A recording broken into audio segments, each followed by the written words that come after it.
Hello, everyone. Welcome to another episode of Follow Him. My name's Hank Smith. I'm your host. I'm here with my co-host, John, by the way, who I describe as having an everlasting hatred for sin and iniquity. Alma 3732. We're also here with our guest, Dr. Welch. John, we're moving on from the Zoramite mission. We are looking at these lessons that Alma is teaching to his sons. It's the first of two lessons. What are you looking forward to today? What do you see in these chapters? I love this break in the storyline because there were some Zoramite converts, some that weren't. They were afraid they would enter into an alliance with the Lamanites, which is exactly what they do. So in between that, it's like, I've got to talk to my sons. And then what happens? The war chapters. Wow, look at that. First of all, he talks to Helaman in Alma 36:37, and this Alma 36, I'm sure we're going to talk about, is this masterpiece of chiasmus. And sometimes if you're like me, I get so excited about the form, I forget about the content, and then I get dazzled by the content, and then I get dazzled by the form again. I'm sure we'll talk about that. And then Alma 37, the importance of the records. Why are we doing all of this work and engraving these records, and how will they help us, and why do they need to be preserved? Some great counsel there.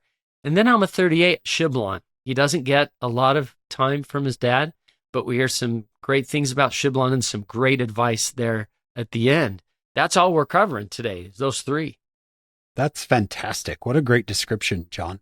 I'm really looking forward to this because, one, I do want to talk about chiasmus because it has a serious impact on Book of Mormon scholarship, and we have the master of that here today. So we do need to spend some time there. But like you, I'm looking forward to looking through the text itself and what it teaches us about Christ. Dr. Welch, we're excited to have you. What do you want to do today from start to finish? What are we going to look at? Well, I think we're going to look at the first two blessings of Alma to his first and second son, but there's a third son as well, Corianton. He needs a lot of correction. But what it tells us is that Alma, he even gives more to Corianton than to the other two. He recognizes that Corianton needs and will receive that help. He was a young man, but had a lot of opportunities and a lot going for him, and Alma doesn't give up on him. So we've got all three of these very different sons. I really think it's important for people to read this week's lesson and next week's lesson together because you don't get the full picture until you get all three of these blessings. They, of course, were different sons, but after all, Alma had served himself. He knew what it meant to be a wayward son. He had been one. He also knew what it meant to wear various hats. He was, at one point, the high priest, the chief judge, and the commander-in-chief of the army. So he had all three branches of government under his responsibility. If he could juggle that and balance that by uniting it under the gospel of Jesus Christ and the knowledge that Jesus Christ would come and that that would change everything and could bring together all people, well, I think he's the best person to tell us about the gospel of Jesus Christ from his own personal experiences like that. I think that's partly why it's so rich. But his own revelations, I mean, who else could tell you about Jesus Christ other than someone who had been stopped on the road with his four friends? I hope people will look at it from a broad perspective, personal, inspired. There's so many different ways to read these texts. They are magnificent, really. Everything that Alma's given us. A mind-expanding set of sermons, that each chapter, one after another. How do you see Alma in terms of what he is expanding upon, his background? You start putting in a few factors. How did Alma get to be this way? How did he learn these things? Who was his father? Sometimes we think that our kids aren't listening, and I suppose Alma the elder had his reasons for thinking Alma wasn't listening, but he was. And he had his objections. That's another thread in this story, that Alma, he is true to his heritage, true to his family, his father, all of that makes him true to his Heavenly Father and his eternal heritage. Yeah, I love that you said that. Where does he get all this? These are chapters that you can study. They're inexhaustible. You could study them over and over and over, and you can't get to the bottom of them. Do you think Alma knew the scriptures? Do you think he knew the Book of Lehi? Of course, he doesn't know the Book of Mormon. Doesn't exist yet. But is there evidence that he actually knew the scriptures very well? And would that be something that would help us understand how he could give us such a masterful set of sermons and blessings here? Well, there is one place in Alma 36 where Alma says, as he then received this great joyous relief when he felt he was going to be destroyed, methought I saw, even as our father Lehi had seen, God seated upon his throne, surrounded by numberless concourses of angels, in the attitude of singing and praising their God. Where's Alma getting those words from? Yeah. First Nephi, what chapter? 1. Chapter 1, verse 8. And there are 21 words there that Alma has quoted verbatim, precisely. Now, this says a lot about the nature of the translation, and we often comment on that. But it also tells us a lot about Alma's scriptural training. He was the chief judge. He knows the law. He has spent his time learning the book of Leviticus, the law of Moses. And we see him quoting and using those passages too. What a background to launch into here. Yeah, that's fantastic. Thank you for that. John, Dr. Welch is not new to our podcast. He joined us last year, but there might be someone who said, who? Introduce him to us. I'd love to. Dr. John W. Welch, who goes by Jack. He's well known in the wide world of Book of Mormon studies. Hank, some of us plant seeds. Jack planted a farm. He planted farms. So some of our listeners will remember farms. It used to go by the name of farms, the Foundation for Ancient Research in Mormon Studies. And what a blessing that has been to all of us. He brings to the conversation extensive academic and personal experiences in ancient languages, travel, law, biblical studies, and church history. And on a personal note, Hank, I got to go on a cruise years ago, and Jack and Janine sat with us. Were so kind to my wife and me. And it's one thing to know somebody's smart, but then you learn how kind and gracious they are. And I'm so grateful to have him back on the program again, and want to say thank you for your impact on my wife and me, and thanks for joining us again. Well, John, it's always a lot of fun and a pleasure, a privilege to be able to come and learn from you and talk together. Let's see what comes out this time, because it will be exciting, I'm sure. As a young seminary teacher, if you would have told me, I'm gonna know Jack Welch, we're just gonna talk online, I probably would have asked you what online means, but then I would have been, then I would have just been so excited. It's a pleasure. It really is. It's an honor. Now, Hank, I mentioned farms, and just today, Hank, because I got to teach today, I showed a video clip from bookofmormoncentral.org about the law of Moses in the Book of Mormon. I hope people become acquainted with that resource. That is just one of the fruits of this farm you planted called Farms, is bookofmormoncentral.org. Well, thank you for mentioning that, John. And yes, it is available on the web, worldwide, on YouTube, lots of social media channels, reaching, as you do, millions of people. One of the things that we offer that will be really helpful to most people in their study of the Book of Mormon is what we call the Book of Mormon Central Archive. There we have now over 13,000 books and articles, all kinds of resources, and you can go on and you can search for all kinds of things. And search for Alma 36. Search for whatever you're working on with a particular question or lesson. Up will come full texts of all these articles and resources. And you can also then switch and see a lot of it in English, as well as in Spanish and in Portuguese. We're trying to be a central worldwide for Book of Mormon scholarship. We also have Scripture Central, which deals with the New Testament, Old Testament, Doctrine and Covenants. So we do all of the 4 standard works.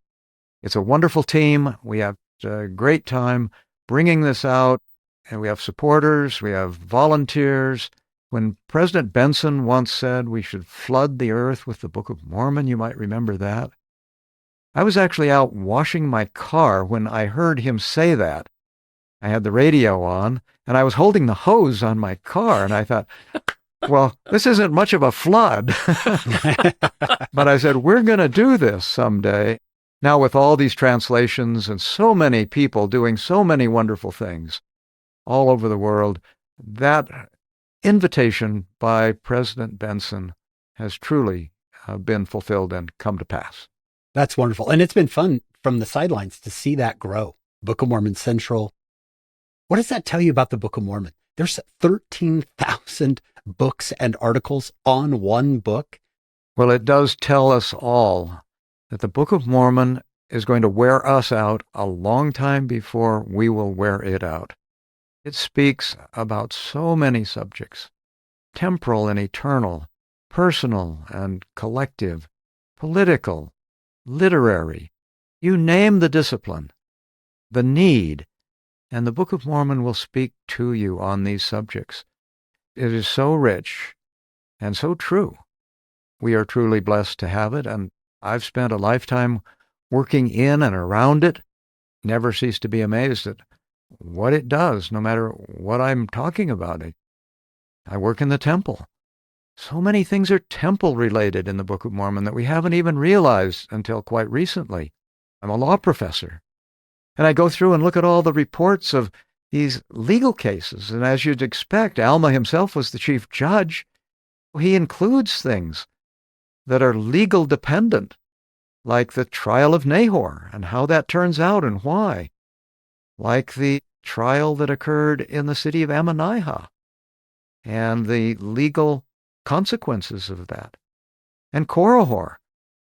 Korihor is brought before Alma. He's being tried for blasphemy and other crimes. And if you don't understand the law as it existed in Alma's day, and how are you going to put all that together? Well, that's just another layer, dozens of them, that are wonderful. You can make a lot of points about that. That's the way a classic text is. It reflects reality and history and all of this richness. The Book of Mormon ranks right up there with the classics of the world. But how did it get that way? There's a reason. God did not give us this book just to give us another volume along with Homer's Iliad. We've been given this book because it has a special mission to testify of the truthfulness of Jesus Christ. That through this book we will know that Jesus Christ is the Son of God, the very eternal Father, and that his gospel is true. When it comes forth, it will be a sign that the Lord is open and willing and going forth in the world to anybody, to the isles of the sea. There's no book like it, really. My friend Bryce Dunford, I remember him saying, this book understands the human condition. And I thought about that for a long time. This book understands the human condition. It speaks, like you said, Jack, to every facet of our lives. Jack, you've probably seen that the Come Follow Me manual does a great job of outlining these lessons for individuals and families. I'm going to read from the opening paragraph for this week's lesson, which is called Look to God and Live. It says, when Alma saw wickedness around him, he felt deep sorrow, tribulation, and anguish of soul. Wickedness among this people, he said of the Zoramites, doth pain my soul. He felt something similar after returning from his mission to the Zoramites. He observed that the hearts of many of the Nephites began to wax hard, and that they began to be offended because of the strictness of the word, and this made his heart exceedingly sorrowful. What did Alma do about what he saw and felt? He didn't simply become discouraged or cynical about the state of the world. Instead, he caused that his sons should be gathered together and taught them things pertaining unto righteousness. He taught them that there is no other way or means whereby man can be saved, only in and through Christ. Behold, he is the word of truth and righteousness. With that, Jack, we turn first to Helaman. Yet Helaman was the first son. That's a wonderful introduction to these chapters, not just the 3 chapters for this lesson, but the 4 chapters that follow where the blessing to Corianton is given. In the Jewish tradition about the Exodus, there was a day on the Jewish calendar, kind of a season of Passover, where everyone celebrated, according to the law of Moses, you had to do this. You had to celebrate the deliverance of God who brought Israel out of Egypt by miracles. Moses, of course, led the children of Israel out into the wilderness. Alma will refer to being delivered and being brought out, being freed from the captivity and bondage. Those are words that relate to the Passover. Saying those words were kind of little bells that went off in my mind when we're thinking about putting this into a Passover setting. You don't have to say very much about wise men or mangers, and you know I'm talking about Christmas. So many of these words, if we know enough about Passover, we recognize that there may be a Passover connection here. And one of the things that, of course, was done in Judaism, we can't date it way back into the time of Lehi and Nephi and so on, but one of the things that is part of the celebration of Passover is that a father would gather all of his extended family, and you know how Christmas people will play Mary and Joseph and a shepherd? Well, they would have 3 sons, and they would pick the 3 boys, and they each had a line out of the Torah, and they would come and recite that line, and they were questions. And then the father would answer those 3 questions. One of the sons had to be and play the role of a very righteous son.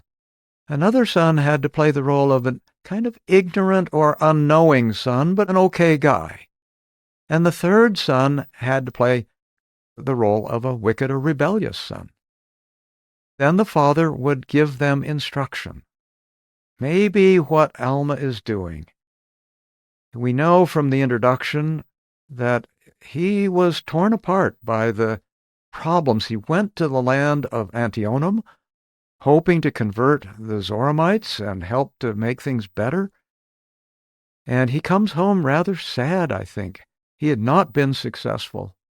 It's true that he converted a lot of the poor people there. The Zoramites will go and make an alliance with the Lamanites, and they will be fighting now to undo what Alma has tried to establish. He's very sober and wanting to reinforce his son's testimonies about the gospel they were teaching, about what they were doing as missionaries. I don't know if Alma knew this at the time he's giving these 3 blessings, but he will leave. We don't know whether he leaves because he's sick and dying, or whether he's translated or whatever, but we never hear of him again. These 3 blessings become his farewell statement to his sons. And no wonder they saved them. Helaman, of course, will become the leader of the stripling warriors. How important he is in continuing the lineage of Alma. And Shiblon will be righteous to the very end of his life at the end of the Book of Alma. And, of course, Corianton will take off with Hagoth and other people. So it's interesting that the Book of Alma really concludes once we know that the 3 sons of Alma are gone or dead. The Book of Alma is telling the conclusion of Alma's whole life, and the middle of the book are these 3 blessings. What an introduction. This is fantastic. Yeah, Alma 63, in verse 10, Shiblon died also, and Corianton had gone forth to the land northward in a ship. So he's talking about what each of these sons, verse 12, all these graves in the possession of Helaman were written and sent forth. So those 3 sons of these next chapters, 36 through 42, are all wrapped up here at the end of Alma. I never thought of that before. John, Jack, I have to say that I'm excited that we're talking about a parent-child relationship. Here's Alma speaking to his sons. And I have memories, I'm sure you both do, of my father pulling me aside at certain points of my life and teaching me lessons. One I'll always remember, if you don't mind if I bring it up, is as I read through what we're going to do today, Alma 37, teach them an everlasting hatred against sin. This is to Helaman. Preach repentance and faith. Withstand every temptation of the devil. Don't be weary of good works. Learn wisdom in thy youth. This sounds like my dad, but he would tell us this story so often that when he was in high school, he went to Granger High. There was a high-speed chase through Salt Lake. There was some sort of college-age student who was on a blind date with this girl, and he picks her up.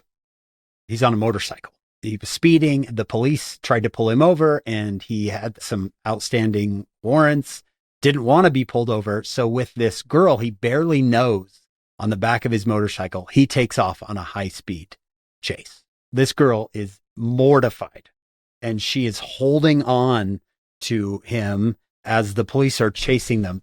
The kid somehow figures out he cannot get away with this girl on the back of his motorcycle. He has got to get rid of her. So he takes a hard right with his right arm, just elbows her off the bike and launches her into the street, and she rolls onto the sidewalk, and he's able to take off. I was obviously mortified. He would tell us this story, and I'm like, Dad. And then he would say something, I think, to what Alma's going to say to his sons, which is, that's what Satan will do to you. He will take you for this ride and you think everything is great, but then he doesn't need you anymore. And when he doesn't need you anymore, he will leave you on the side of the road, beat up and almost dead. And I remember just being like, okay, Dad. I think that was his way of Alma 37:33, to teach them to withstand every temptation of the devil. Reminds me of the last verse of the Korihor story, right? The devil will not support his children at the last day, but will kick them off the motorcycle. He'll kick them off the motorcycle and leave them on the side of the road. Yeah. I'm fascinated by how often the Exodus is so much in their minds and in their culture that it is still being brought up in verse 1 of Alma 36, that Moses, remembering the captivity of our fathers, for they were in bondage. And then, of course, at the very end as well. Thank you for that reminder of how much Moses, and you're saying the Passover may be even part of this arrangement of these chapters. And then we talked about Passover and how Alma goes away and they never hear from him again. That's the same with Moses. Oh, that's right. Something they would have recognized from their tradition. What do we want to do next, Jack? Should we jump into this portion to Helaman? Let's dive right into what Alma has to say to Helaman. This chapter 36 is the greatest chiastic passage in the Book of Mormon. When you look at density and a lot of other factors, precision, balance, quotation, a lot of the elements that make for a real strong, meaningful chiasm. The turning point has to be impressive and something that you would put on a pedestal at the top of a pyramid or something and then come back down. Chiasmus can be used in explaining a journey in a way where you go from point A to point X and come back all the way to point A, or you climb up a mountain and come back down. All of these elements are brought together in a truly masterful way. And as we said before, I think that Alma knows his scriptures well enough to know that there are chiasms like this. At the end of the book of Leviticus, for example, in Leviticus chapter 24, one of the great chiasms there, he would have been trained by his father. His father, Alma, had been one of the priests in the court of Noah, and they knew the language of the scriptures. They studied the scriptures. They used the scriptures. Abinadi could quote the scriptures. I think this kind of verbal technical expertise. I'm not saying that Alma's showing it off, because he's not. He doesn't draw any attention to it. And it wasn't until 1969 that this was actually even found. It's that kind of thing that people wouldn't have thought of. It makes so much sense that Alma would have used a very formal, dignified style that would help actually with the memorization of this text. Once you know the pattern and the orders, it's a lot easier to memorize. When we talk about a gem, they are cut, they have facets, they reflect the light in various ways. They're clear, they're beautiful. All of those attributes describe Alma chapter 36. All of these facets, they're cut in place, they are put together, and they reflect the light of Jesus Christ. They reflect the light of truth. But Alma 36, it's not like we've been handed one little gem or a beautiful big one. The Book of Mormon itself is like a crown, and you have all these different parts of the crown that give it structure, that make it fit, that give it authority. I mean, what's a crown for? It's to recognize that the person wearing that crown is worthy. And the Book of Mormon, when you look at it with all of these kind of metaphors in mind, you can begin to say, well, the Book of Mormon does that too, and does other things that communicate to us the deep message that Alma here is focusing on. There is, on bookofmormoncentral.org, a video called The Discovery of Chiasmus, which is so beautiful. I hope people will watch that and see how this pattern that you just described was discovered. And I marvel that the Lord found a young missionary, put you in the right place, and it makes me think, what else are we going to discover in here? Are we at the end of Book of Mormon scholarship, or are we still at the beginning? And what else are we going to discover? It's so exciting to think of that. We have not exhausted this book. There are so many wonderful things in it. Yes, it's true that as I was a missionary, I was in the middle of my mission. In fact, the day I discovered chiasmus in the Book of Mormon was the dead center middle day of my mission. Oh, really? I never knew that. Imagine that. It was the gem in the crown of your mission. Yeah, the top of the mountain. Now you come back down. Wow. We used to mark that on our calendar, our hump day, when you're absolutely halfway through. I look back on that and say, well, the Lord has a sense of humor, too. I mean, he could have done that on any other day. But he did call it to my attention at a very early point in the morning, and I got up, and I did not find Alma chapter 36 at first. I began by happening to read in Mosiah chapter 4 and 5, King Benjamin's speech. That's where I went, because that was what we were faithfully doing as missionaries the night before. We read every night in our Book of Mormon together in German. That's where we'd left off, and I said, all right. There's a long story on why I was aware of chiasmus and why I would have responded to a spiritual prompting to actually look for it. Oh, watch the video. Yes. But to turn exactly to Mosiah chapter 4, turn one page, and there was Mosiah chapter 5, verses 10 to 12, which is a beautiful chiastic structure. At the end of King Benjamin's speech, there's a similar one of exactly the same length at the very center of King Benjamin's speech. Now, I mention this in the context of Alma because we come back to the point about who is Alma, the younger. He is becoming the new ruler of the city of Zarahemla. He has taken over from Mosiah, the king, the son of King Benjamin. And Mosiah had been crowned king when King Benjamin gave that coronation speech and covenant speech years before at the temple of Zarahemla. This would have been like reading the Gettysburg Address for Alma. This is the essence of the politics. It gives the rules that King Benjamin wanted to bestow upon his people so that his son would be a successful king. And some of the rules are very secular and popular and ordinary, and others are very spiritual, bringing all those together. So I'm convinced that Alma would have, for many reasons, been consulting King Benjamin's speech for religious and political reasons. He knows, he has to know, and recognize these crowning literary formations that King Benjamin has given him. When he now turns to giving his speech to his son, it's natural that he would use that.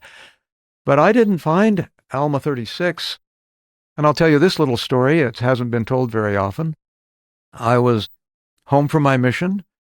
I was called to be, guess what, the gospel doctrine teacher in my student ward. That year we were doing the Book of Mormon, and you may remember that we used to go from September to the end of August on the curriculum. The middle of that year would have come in March, and March the 9th was the Saturday before we were going to read some material about Alma in the gospel doctrine class. I had assigned the students to go back and read all of Alma's speeches, Alma 5, Alma 7, Alma 12 and 13. Read all of these speeches and see what you can ascertain, what you can learn about who Alma was and what he was concerned about. And so I had to do that. I didn't want to stand up in front of my class if I hadn't actually done the exercise. I pulled out my replica copy of the first edition of the Book of Mormon because I like to read that because it didn't have chapters and verses and 2 columns, and I could see the text better. It was faster to read it that way. Not just faster to read, but I could absorb more. As I was turning through all of these, I opened up and started reading Alma. It's not 36. It wasn't chapter 36 in the 1830 edition. But as I read those pages, right at the top of one of the middle columns was the turning point of Alma 36. And I had been working on Chiasmus for a couple of years, or a year and a half. Immediately, I noticed the middle, and then I started looking out to the wings, the beginning and the end of that section. You know, the Lord does this to you. You do what you're supposed to do, and He'll tell you things that you're needing to know when you need to know them. That's how Alma 36 was found. And let me say also, it's not a gee whiz kind of thing.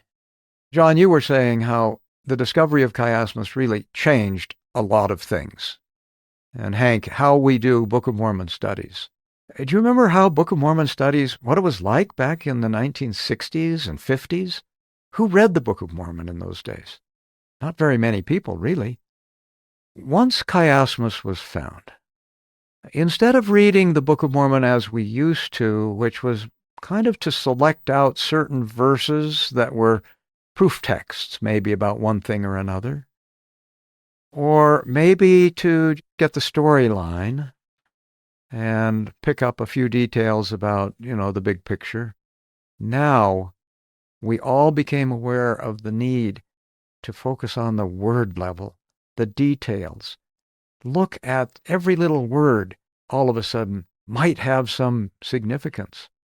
That was a game changer. And think how many ways that has then benefited, John, as you say, our study of the Book of Mormon. It did. It really changed the field.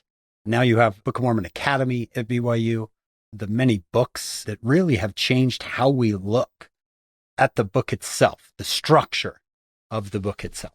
I like what you said there, John, earlier. I go back and forth from the structure.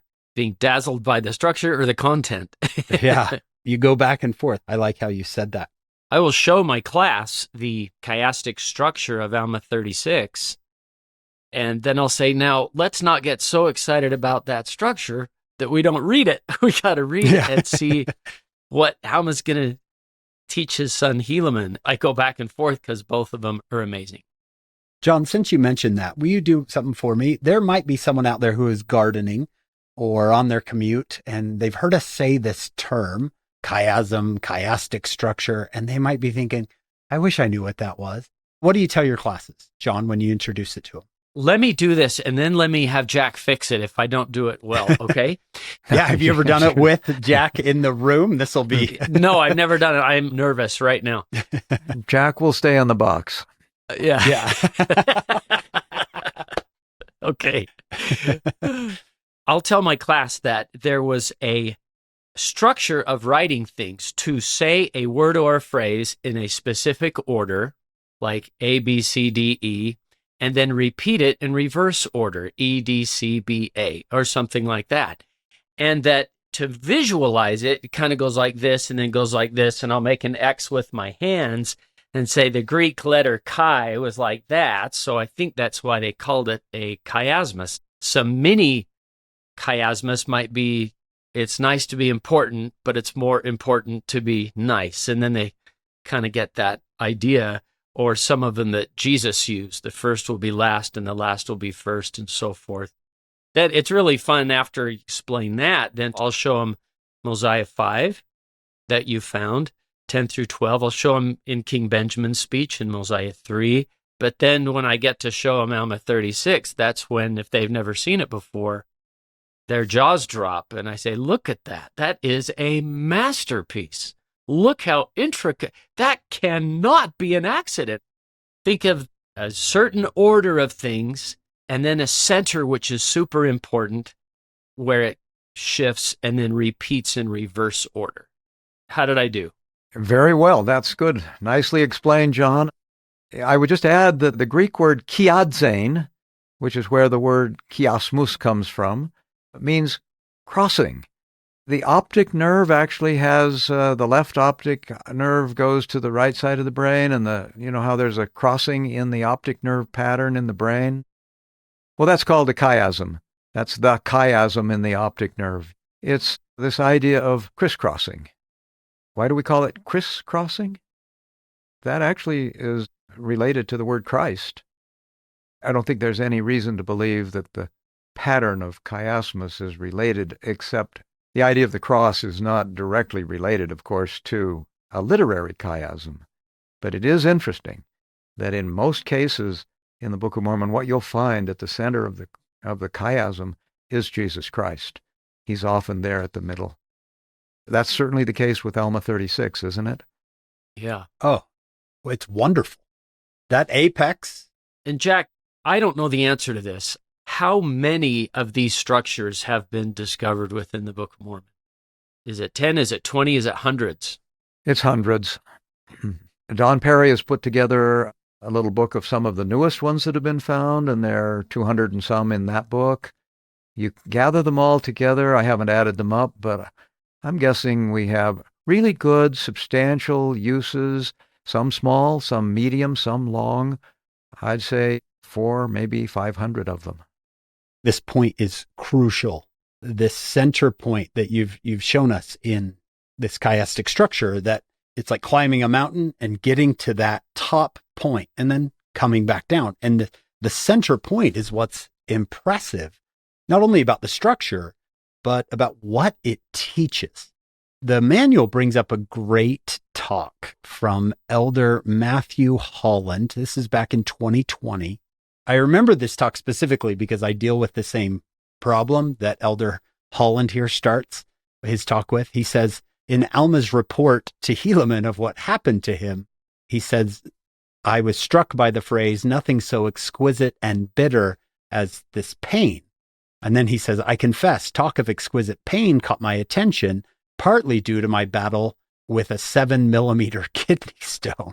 And he says, never has one man experienced such great things when such a small and simple thing was brought to pass. I have had my fair share of kidney stones. I thank my father for that. There were some nights where I would be, oh, please, I don't want kidneys anymore. But he says right at the end of the talk, this whole talk is fantastic. I hope everyone will go read this, The Exquisite Gift of the Son by Elder Matthew Holland. He says, I witness to you that through the staggering goodness of Jesus Christ and his infinite atonement, we can escape the agonies of our moral failings and overcome the undeserved agonies of our mortal misfortune. Under his direction, your divine destiny will be a one of unparalleled magnificence and indescribable joy. He's using the language here of the center point of Alma 36. A joy so intense, he says, and so unique to you, your particular ashes will become beauty beyond anything earthly. That you might taste this happiness now and be filled with it forever, I invite you to do what Alma did. Let your mind catch hold on the exquisite gift of the Son of God as revealed through his gospel in this, his true and living church. Isn't that so wonderful that that is the center point of this chiasm? It's so good. And I think that a lot of parents, I hope it will give them hope, because this is Alma, the vilest of sinners, right? Who, wait, somewhere back there, my father told the people about Jesus Christ, a Son of God who would atone for the sins of the world. And then that phrase that Elder Matt Holland repeated, my mind caught hold upon this thought. I mean, it was grasping like the last rope to save my life. My mind caught hold upon this, and I cried. This is why you don't want to be dazzled by the structure, because look at the content. I cried within my heart, "O Jesus, thou Son of God, have mercy on me." And Hank and Jack, I have a memory of sitting in a jeepney in the Philippines next to a pastor who I had reason to believe didn't believe we were Christians. I told him this story. I told him about, in my Book of Mormon, there's this story about Alma, who remembers his father to have taught about Jesus Christ, a Son of God who could forgive sins. No idea what happened, but really fun to tell this beautiful story about someone who cried out in his heart to Jesus, thou Son of God, have mercy on me. What an essential message of the whole gospel right there. Faith in Christ and repentance. Yeah, more from Elder Holland's talk. He said, Alma said everything started to change the moment his mind caught hold upon the coming of one Jesus Christ. Everything changes at that singular moment. Jack, I hope you wouldn't mind this, but you told me when we were on a trip together, I asked you, did you go home? Did you show Hugh Nibley? Could you tell us briefly how that meeting was to have one of his former students come home? And Hank, can you imagine showing Hugh Nibley something he had never seen before? Is there any other human who has ever done that before? So it's just kind of a fun thing to imagine. Well, thanks for asking about that. I was returning from my mission. It was September, the beginning of fall semester, 1968. Hugh Nibley had been my Book of Mormon teacher when I was a freshman. So I knew him. I had written to Robert K. Thomas, who was the academic vice president, and told him about my discovery of Chiasmus because he taught a class at BYU on the Bible as literature. He had written back kindly and said, no, I don't think anybody's ever found this. I've never heard anyone talk about it. So I made a little note of that and said, well, if Brother Thomas doesn't know about it, and knowing that Brother Nibley probably didn't know about it, and knowing how excited he would be, it gave me courage to get to BYU. We drove up, my brother and I, and checked into our dorm. It was about 9:30 or so, and I thought, I'm going to take my briefcase and go over and knock on Hugh's door. I knew where he lived. School was beginning. I was worried that, well, if I don't catch him, when am I going to have a time free to come and do that? So I did. It was probably close to 10 o'clock when I knocked on the door. It didn't bother me because I knew he was a night owl. He always said there was no virtue in getting up early in the morning to write a bad book. Yeah. That's right. I think I've heard that. I'd rather get up at 9 and write a good book than get up at 5 and write a bad book. You're right. Was I out of my mind? Yes. But I knocked on the door. Well, first of all, the lights were all on. I felt confident. And one of his daughters opened the door and recognized me and said, "Hey, Dad, it's one of your students here," and he let me in. He had served a mission in Germany. He welcomed me, and I explained where I'd been, what cities I'd been in, and we chatted for a while, and I said, "Well, if you've got a few minutes, I've got something I'd like to show you." Well, I started taking out my handwritten notes and some of the work I'd done. I had with me copies of some of the books that I had acquired in German and in other places. Started talking to him about this, and he immediately caught on and saw what was going on. He knew about chiasmus in ancient literature, but had never thought of finding it in the Book of Mormon. It wasn't like it was just coming out of nowhere at him. As we started going through them, I pulled out one after another and said, "Here's another sheet, here's another one." They were all just handwritten, some of them just scribbled. But he knew the texts. He could sense, of course, the place in the Scripture where it came, its meaning, and he was like a kid in a candy shop. He insisted on my telling him every person I had talked to about it. He wanted to know where I'd learned about it, and what was the name of that German professor that gave that lecture, and the book that I went and bought and read about it. And he was really impressed with, and immediately saw, I think, a lot of the value in let's do this right. It was probably a little after midnight when we finally said, "Okay, we've covered it tonight," as he did, put both of his hands on his legs and said, "You need to write a master's thesis on this subject." And I said, "Well, Hugh, I'm an undergraduate. I said, Brother Nibley, I'm not even admitted to a graduate program yet." He said, "Don't worry, we'll take care of that." I started working on my master's thesis at that point, which I would then complete and graduate with a master's degree the same day I got my bachelor's degree in the spring of 1970. True to his promise, he said, "I will be on your thesis committee." And he was. I'm so grateful that he would take the time, that he would take the interest.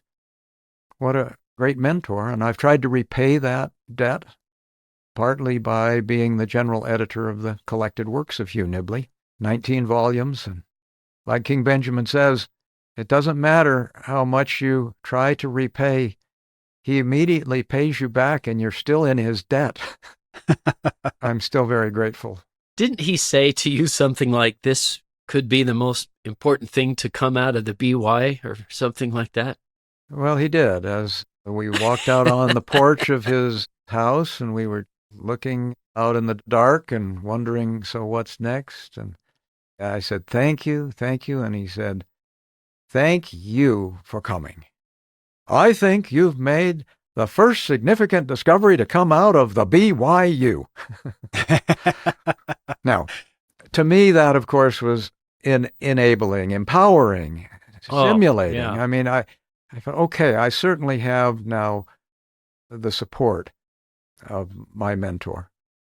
But more than that, I knew Brother Nibley well enough that he loved to speak in hyperbole.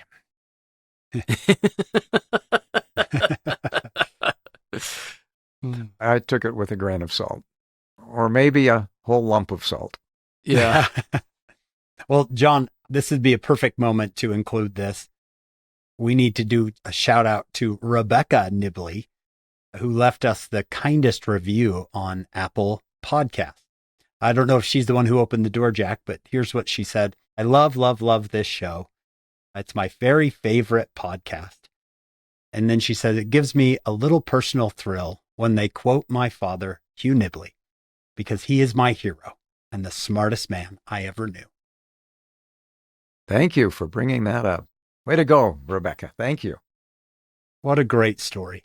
Let me throw in one more plug to watch the Discovery of Chiasmus video on bookofmormoncentral.org, because, correct me if I'm wrong, Jack, it looks like some of your handwritten notes are included in that video. You see a lot of those handwritten notes of chiasmus examples. Is that right? That's correct. This is the issue of BYU Studies that was published in the autumn of 1969. So that's only 6 months after Alma 36 was found. In this issue of BYU Studies, Alma 36 and also Alma chapter 41 has a wonderful, very creative chiasm in it, and that was published as an undergraduate in BYU Studies, and it's still one of the landmark publications of this great journal.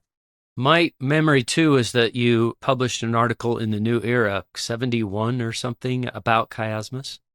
It was actually February of 72, and you can still look that up on the church's website. You have to go back into the old issues of the magazines, but there's a real fun story about that, too. I was studying at Oxford University at that time, and while we were there, the church held, for the first time, an area conference outside of the United States. Manchester, England was the place where that was held. There were just a handful of us who were college students then. This is 1970. How many members of the church in England were there?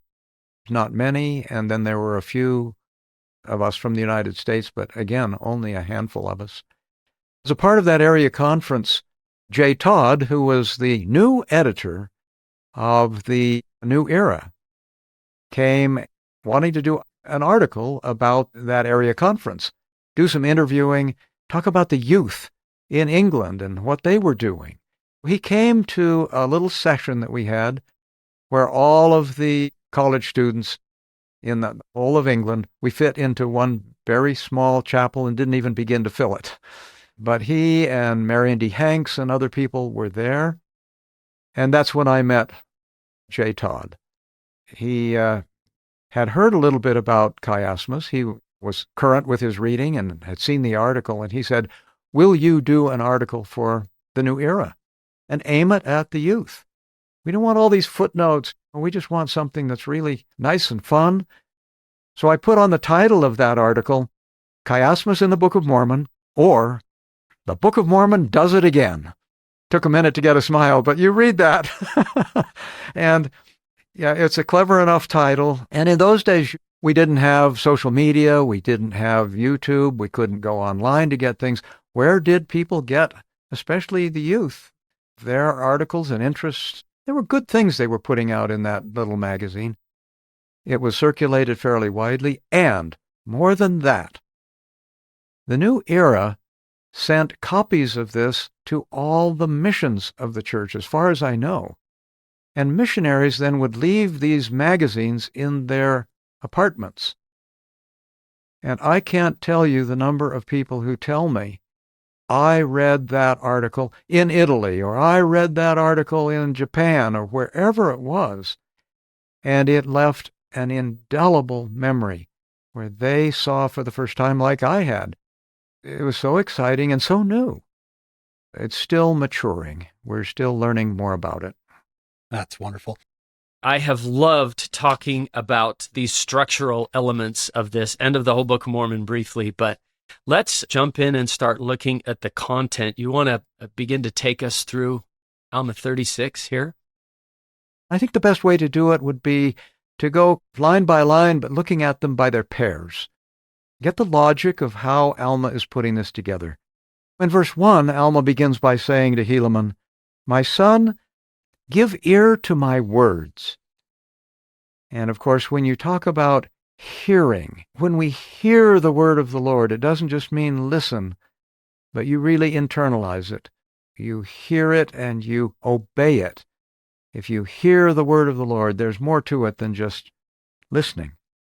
Then at the end, in verse 30, the last thing he says here is that the promise of the Lord that has just been mentioned, this is according to his word. What Alma is saying, you begin by listening to my words, but that will bring you to the words of God. And Chiasmus often will do this, that the first mention will be at kind of an ordinary or worldly level, but then there will be an intensification in the second half. It's clearly related, and in many of these cases, these words are only mentioned in their sequential spot in the big structure. So what does he want him to hear? He says, keep the commandments. Like we've said, hearing means obey. Keep the commandments, and ye shall prosper in the land. God has promised you that. And if you look at verse 30, you have exactly these same words, where he says, I want you to know, as I do know, that if you will keep the commandments, ye shall prosper in the land. So at the beginning, he's giving a command, an imperative, keep the commandments, but then at the end, he's kind of bearing his testimony. I know this. If you do this, God will be true to his words. Next, in verse 2, he says to his son, I wish you should do as I have done, and particularly, going on, remembering the captivity of our fathers, for they were in bondage. Now, if you go to the end, starting in verse 28 and 29, God brought our fathers out of bondage and captivity, and you should retain a remembrance of their captivity. And now you will know as I do know. You can see the reversal of the order, and there's a little subtle difference in each of those. But at the beginning, he says, I want you to do as I have done. And then he says, and if you do so, you will know as I do know. Can you see how it's being elevated, but clearly connected? Going back up, he says they were in bondage, yes, and he surely did deliver them. And then in verse 27, working up from the bottom, he will deliver me. We have in verse 27 also, trust in him. And up at the top, verse 3, Alma is saying, trust in God. So you see how that's also a pattern. Now in verse 3, we have him saying that you will be supported in your trials, troubles, and afflictions. So that's an interesting little triplet. And in verse 26, he says, my knowledge is of God, and I have been supported in my trials, troubles, and afflictions. Now, he'll only use that triplet twice. I don't know how many other times it even appears in Alma's writings. But very clearly, they're positioned exactly in this order. Now, in verse 4, Alma says, I know this, not of myself, but of God. And if you look in verse 26, after he tells the story of his conversion, he says, I have been born of God, therefore my knowledge is of God. And if you look at verse 5, back up at the top, the way he had said it there, I know this not of myself, but of God, for I have been born of God. And in the second half, he says, I have been born of God, and therefore my knowledge is of God. Once again, you see the switching of the order. And at that point, he begins to tell this story that I'm sure Alma has told many, many times. You go back to Alma chapter 5, there are some allusions to his conversion. In Mosiah chapter 27, we have the words that he spoke as he came up out of the 3 days where he thought he was going to be destroyed. And he immediately says, I was in the darkest abyss, but now I behold the marvelous light of the... I was this, but now I'm that. I was this, but now I'm... In Mosiah 27, he gives us a whole bunch of what you call antithetical parallelisms. Here he will split those antithetical parallelisms and put one part in the first half and the other part in the second half. Now, it's much more natural and spontaneous to have done it the way he did in Mosiah 27, when he hasn't thought about it very much. But here you can see him orchestrating, telling this story, like Joseph Smith tells the story of the first vision on many occasions. He changes it in structure, not in content. It's the same message, but it's delivered in a way that's appropriate for each of the contexts that Joseph is speaking in, and so it is here. So in verses 6 through 9, Alma goes at some length to talk about how he sought to destroy the church. And if you go down to verse 24, it's interesting that the contrast there is that I now have labored to bring souls to repentance. He clearly sees his missionary labors as doing penance for, or compensating for, trying to correct problems that he had created by seeking to destroy the church. I look at verse 24 there, where he's now building up the church. And one of the things that I thought was really, really interesting there, where he says that I might bring them to taste of the exceeding joy of which I did taste. And a lot of times when we're talking about sharing the gospel, we say we want people to feel what we have felt. But it's interesting that he has just finished writing about the Zoramites and asking them to plant the word in their hearts and to partake of the tree of life. And he's still using the word taste there instead of feel. I probably had a pie chart of reasons that I went on a mission. My dad went. My brothers went. I should go. I want to go. I think it's the right thing to do. Do you know what I mean? But when I look at verse 24, I feel like this sounds like such a wonderful motive, maybe the best motive. From that time even until now, I have labored without ceasing, that I might bring souls unto repentance, that I might bring them to taste of the exceeding joy of which I did taste, that they might also be born of God and be filled with the Holy Ghost. If you had to think of all the reasons to go on a mission, that might be high on your list. Yeah, and if you're like me, my reasons got better after I was out. I met people and saw what the gospel had done for them. And it got more exciting to share it rather than just, my brothers went, my dad went.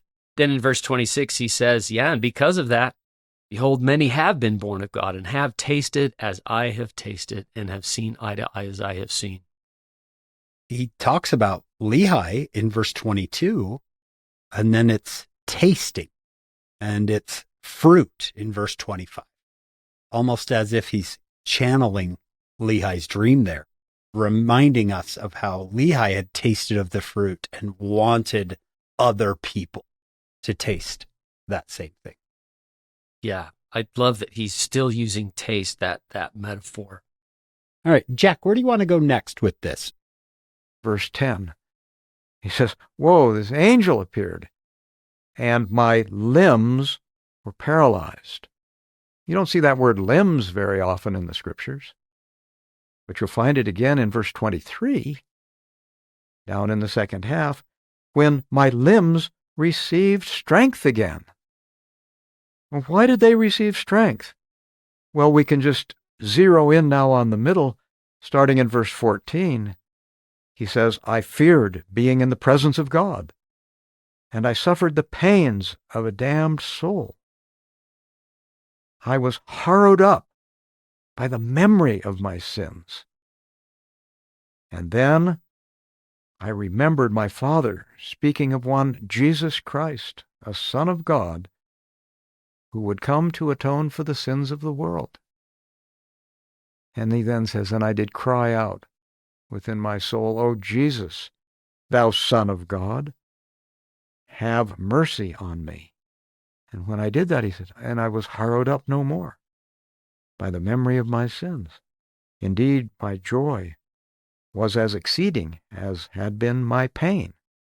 And where he had feared being in the presence of God, now he says, and I did long to be in the presence of God.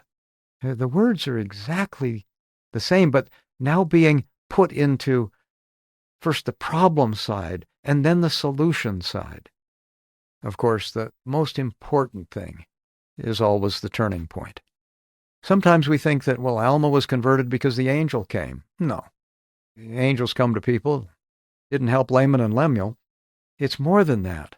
The conversion doesn't happen until he cries out within his soul, "Oh, Jesus, have mercy on me." And he's doing it because he remembers his father speaking about the coming of Jesus Christ. He exercises faith and says, I now call upon the name, your name, Jesus. Help me. And when he did, that's the turning point of not only this chapter, but obviously the turning point of his whole life. Coming up in part 2 of this episode. It's taken a while for us to really focus on that as the main important part of what the gospel of Jesus Christ really amounts to. Now, to us, we kind of say, well, of course it's that way. But it wasn't always understood, of course, that way.